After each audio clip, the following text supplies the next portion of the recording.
ವಿಶ್ವ ಹಿಂದೂ ಪರಿಷತ್ ಮಂಗಳೂರು ವತಿಯಿಂದ doctor P Ananthakrishna ಭಟ್ರವರು ಬರೆದ ಅಯೋಧ್ಯೆ ಪಾವನ ಶ್ರೀರಾಮ ಜನ್ಮಭೂಮಿ ಎನ್ನುವ ಪುಸ್ತಕದ ಅನಾವರಣ ಕಾರ್ಯಕ್ರಮವು ಕದ್ರಿಯ ವಿಶ್ವ ಹಿಂದೂ ಪರಿಷತ್ನ ಕಾರ್ಯಾಲಯ ವಿಶ್ವಶ್ರೀಯಲ್ಲಿ ನಡೆಯಿತು.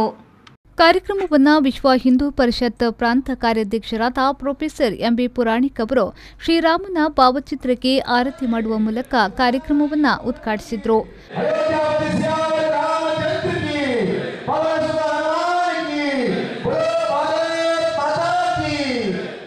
ಬಳಿಕ ಮಂಗಳೂರು ಮಹಾನಗರ ಪಾಲಿಕೆಯ ಮೇಯರ್ ಪ್ರೇಮಾನಂದ ಶೆಟ್ಟಿಯವರು ಅಯೋಧ್ಯೆ ಪಾವನ ಶ್ರೀರಾಮ ಜನ್ಮಭೂಮಿ ಪುಸ್ತಕವನ್ನು ಅನಾವರಣಗೊಳಿಸಿ ಮಾತನಾಡಿ, ಇಂದಿನ ಯುವ ಜನಾಂಗಕ್ಕೆ ಹಿಂದುತ್ವ ಮತ್ತು ಅಯೋಧ್ಯೆ ಶ್ರೀರಾಮನ ತತ್ವ ಮತ್ತು ಆದರ್ಶಗಳನ್ನು ತಿಳಿಸುವ ಅಗತ್ಯವಿದೆ. ಈ ನಿಟ್ಟಿನಲ್ಲಿ ಇಂತಹ ಪುಸ್ತಕಗಳು ಪೂರಕವಾಗಲಿದೆ ಎಂದು ಹೇಳಿದರು.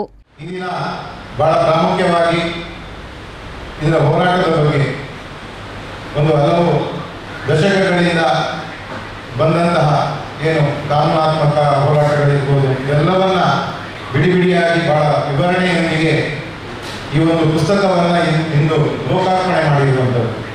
ಇವತ್ತು ನಮಗೆ ಎಲ್ಲರಿಗೂ ಕೇಳಿದಾಗೆ ರಾಮಾಯಣ ಗ್ರಂಥ ಯಾವ ರೀತಿಯಲ್ಲಿ ಪ್ರಾಮುಖ್ಯತೆಯನ್ನು ಪಡೆದಿದ, ಅದೇ ರೀತಿ ಇವತ್ತು ಅನಾವರಣಗೊಳಿಸಿದಂತಹ ಪುಸ್ತಕವು ಕೂಡ ಬಹಳ ಪ್ರಾಮುಖ್ಯತೆಯನ್ನು ವಹಿಸ್ತದೆ. ಖಂಡಿತವಾಗಲೂ ನಮ್ಮ ಮುಂದಿನ ಪೀಳಿಗೆಗೆ, ನಮ್ಮ ಜನಾಂಗಕ್ಕೆ, ಯುವ ಪೀಳಿಗೆಗೆ ಬಹಳ ಅಗತ್ಯದ ಕೆಲವೊಂದು ಮಾಹಿತಿಗಳನ್ನು ಕೊಡುವ ಮುಖೇನ ಈ ಸಮಾಜಕ್ಕೆ ಏನು ನಮಗೆ ರಾಮಾಯಣದ ಏನು ಶ್ರೀರಾಮಚಂದ್ರನ ಆದರ್ಶ ಮತ್ತು ಅವರ ವಿಚಾರಧಾರೆಗಳು ಏನು ನಮಗೆ ಈ ಹಿಂದೂ ಸಮಾಜಕ್ಕೆ, ಈ ದೇಶಕ್ಕೆ ಪ್ರೇರಣೆ ದೊರಕಿದೆ. ಬಳಿಕ ಅಯೋಧ್ಯೆ ಪಾವನ ಶ್ರೀರಾಮ ಜನ್ಮಭೂಮಿ ಪುಸ್ತಕದ ಲೇಖಕರಾದ ಡಾಕ್ಟರ್ ಪಿ ಅನಂತಕೃಷ್ಣ ಭಟ್ ಅವರು ಮಾತನಾಡಿ, ಶ್ರೀರಾಮನ ತತ್ವ, ಆದರ್ಶ ಮತ್ತು ಶ್ರೀರಾಮ ಜನ್ಮಭೂಮಿ ಅಯೋಧ್ಯೆಯ ಇತಿಹಾಸವನ್ನ ತಿಳಿಸಿದರು. ಭಾರತ ಸಂಸ್ಕೃತಿಯ ಒಂದು ಸಾಧನೆ ರಾಮದೇವರನ್ನ ಚರಿತ್ರೆ ಕಾಲ ಅನ್ನೋ ಒಂದು ಚಕ್ರ ಇದೆ. ಕಾಲಚಕ್ರದ ಪರಿಭ್ರಮಣೆ ಕನ್ನಡ ಕಾಲ ತುಂಬಿಕೊಂಡು ಕುಶ ಮಹಾರಾಜರು ದೇವಾಂಶ ಸಂಭೂತವಾಯಿತು ರಾಮದೇವರನ್ನ ಕುದಲು ಸುರೂತ ದೇವಾಲಯ ಅಯೋಧ್ಯೆ ಓಡು ದೇವರನ್ನ ಪಾದ ಸ್ಪರ್ಶ ಮಾಡಿದರೆ ಅಲ್ಪ ಸುರೂತ ಮಂದಿರ ಕಟ್ಟೋದನ್ನ ಕುಶ ಮಹಾರಾಜ ಮುಂದಿನ ಸರ್ತಿದ ನಮ್ಮ ಮಂದಿರ ಕಟ್ಟೋದು 44 ತಲೆಮಾರು ಮುಟ್ಟಾಕಿನ ಅಯೋಧ್ಯೆ ಆಡಳಿತ ಪ್ರಕಾರ ಆ ದೇವಸ್ಥಾನ ಭಾರೀ ಹೊರಟು ನಡೆದೋರಿದ್ದೇವೆ. ಐದು ಮುಖ ಕಾಡುಗಳಿದ್ದು ಇಡೀ ಅಯೋಧ್ಯೆ ಮಂಗಳೂರು ದಕ್ಷಿಣ ವಿಧಾನಸಭಾ ಕ್ಷೇತ್ರದ ಶಾಸಕರಾದ ಡಿ ವೇದವ್ಯಾಸ್ ಕಾಮತ್ ಅವರು ಮಾತನಾಡಿ, ಅಯೋಧ್ಯೆಯಲ್ಲಿ ರಾಮ ಮಂದಿರ ನಿರ್ಮಾಣಕ್ಕಾಗಿ ರಾಷ್ಟ್ರೀಯ ಸ್ವಯಂ ಸೇವಕ ಸಂಘ, ವಿಶ್ವ ಹಿಂದೂ ಪರಿಷತ್, ಬಜರಂಗ ದಳ, ಭಾರತೀಯ ಜನತಾ ಪಾರ್ಟಿಯ ಅನೇಕ ಕಾರ್ಯಕರ್ತರ ತ್ಯಾಗ ಬಲಿದಾನ ನಡೆದಿದೆ. ಮುಂದಿನ ದಿನಗಳಲ್ಲಿ ಭವ್ಯ ಮಂದಿರ ಲೋಕಾರ್ಪಣೆಗೊಳ್ಳಲಿದೆ ಎಂದು ಹೇಳಿದರು. ಹಲವಾರು ವರ್ಷಗಳ ಹಿಂದೆ ಇದೊಂದು ರಾಮ ಮಂದಿರ ಆಗಬೇಕು. ನಮ್ಮ ಹಿರಿಯರಿಂದ ಹಿಡಿದುಕೊಂಡು ಇವತ್ತಿನ ದಿನಗಳ ತನಕ ಪ್ರತಿಯೊಂದು ಯುವಕ ಯುವತಿಯರು, ಹಿರಿಯರು ಎಲ್ಲರೂ ರಾಮ ಮಂದಿರ ಆಗಬೇಕು ಅಂತ ಚಿಂತನೆಯೊಂದಿಗೆ ವರ್ಷಗಳಲ್ಲೇ ಆ ದೇವರ ಪ್ರಾರ್ಥನೆಗಳನ್ನು ಮಾಡಿದ್ದೀವಿ. ಅದೆಲ್ಲವೂ ಇವತ್ತು ಸಾಕಾರಗೊಳ್ತಾ ಇದೆ.